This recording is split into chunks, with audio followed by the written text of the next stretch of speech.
അങ്ങനെ പിന്നെ ബാങ്കിൽ പോകേണ്ട ഒരു ആവശ്യം വന്നു. രാവിലെ തന്നെ ഇറങ്ങണമെന്നൊക്കെ വിചാരിച്ചു. പക്ഷേ ഇറങ്ങി വന്നപ്പോഴത്തേന് ഒരു 3 മണിയായെന്ന് മാത്രം. അതെന്നാന്ന് അറിയത്തില്ല. എന്തൊക്കെ വന്നാലും ഒരു 2 മണി 3 മണി ഇതിനപ്പുറം അങ്ങോട്ട് പോകത്തില്ല. രാവിലെയൊക്കെ എഴുന്നേറ്റ് പോകാൻ വലിയ മടിയാന്നേ. അതുകൊണ്ടാട്ടോ. അങ്ങനെ ഒരു വിധത്തിൽ ഒരുങ്ങി ഇറങ്ങി. തക്കുനെ എടുത്തിട്ടില്ല. തക്കുനെ കൊണ്ടുപോകണമെന്ന് വിചാരിച്ചു. പക്ഷേ കറക്റ്റ് സമയമായപ്പോഴത്തേന് പുള്ളിക്കാരി ഉറങ്ങി.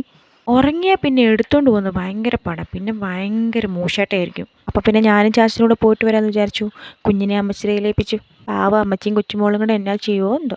കണ്ടോ ഞാൻ ഒന്നും അറിയാത്ത പോലെ നടന്നു വരുന്ന ചാച്ചൻ വീഡിയോ എടുക്കുന്നത് ഞാൻ കണ്ടുപോലുമില്ല. ഇങ്ങനെ അവിടെ നിന്ന് കുറേ വീഡിയോസും ഫോട്ടോസൊക്കെ എടുത്തു കഴിഞ്ഞിട്ട് നേരെ ഞങ്ങൾ പിന്നെ ടൗണിലേക്ക് വിട്ടു. നടന്നു പോകണോ ഓട്ടോ പോകണമെന്ന് കൺഫ്യൂഷനായിരുന്നു. എന്തായാലും ലാസ്റ്റ് ഒരു തീരുമാനത്തിലെത്തി. എന്തായാലും ഓട്ടോയിൽ തന്നെ പോകും. നടക്കാനൊന്നും വയ്യ എൻ്റെ പൊന്നേ.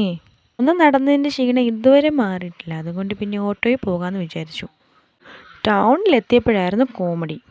ആദ്യം ഒരു ബാങ്കിൽ കയറാമെന്ന് വിചാരിച്ച് അങ്ങോട്ട് പോയപ്പോഴറിഞ്ഞു പുതിയൊരു ബാങ്ക് വേറെ തുടങ്ങുന്നുണ്ടെന്ന്. എന്നാൽ പിന്നെ അവിടെയും കൂടെ ഒന്ന് വിസിറ്റ് ചെയ്യാമെന്ന് പറഞ്ഞ് പോയത് മാത്രം ഓർമ്മയുണ്ട്. അവിടുന്ന് പിന്നെ ഇറങ്ങിയത് ഒരു പുതിയ അക്കൗണ്ടൊക്കെ എടുത്തിട്ടാണേ. എന്നായാലും ഒരു അക്കൗണ്ട് കിട്ടി. അക്കൗണ്ട് എടുക്കാൻ വേണ്ടിയിട്ട് പുതിയ ഫോട്ടോ ഒക്കെ എടുക്കണമായിരുന്നു. ഇതാ ഞാൻ ഇന്നെടുത്ത പുതിയ ഫോട്ടോ. എങ്ങനെയുണ്ട്? കൊള്ളാവോ? എനിക്കിഷ്ടപ്പെട്ടു.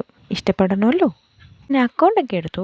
പിന്നെ വേറെ കുറച്ച് കാര്യങ്ങളോട് സെറ്റ് ചെയ്യാനുണ്ടായിരുന്നു. ആ ബാങ്കിലും പോയിട്ട് അതൊക്കെ ചെയ്തിട്ടാണ് പിന്നെ അവിടെ നിന്ന് ഇറങ്ങിയത്.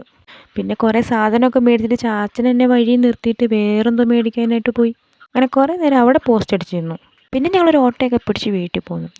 ഈ പൂ നിങ്ങൾ കണ്ടിട്ടുണ്ടോ? ഞങ്ങളുടെ വീടിൻ്റെ ഈ ഭാഗത്ത് കുറേ ഉണ്ട് കേട്ടോ. അപ്പം ഇത്രയേ ഉള്ളൂ ഇന്നത്തെ വീഡിയോ. നിങ്ങൾക്ക് ഇഷ്ടപ്പെട്ടാൽ ലൈക്ക് ചെയ്യണം, ഷെയർ ചെയ്യണം, സബ്സ്ക്രൈബ് ചെയ്യണം. അപ്പം tata bye bye, see U.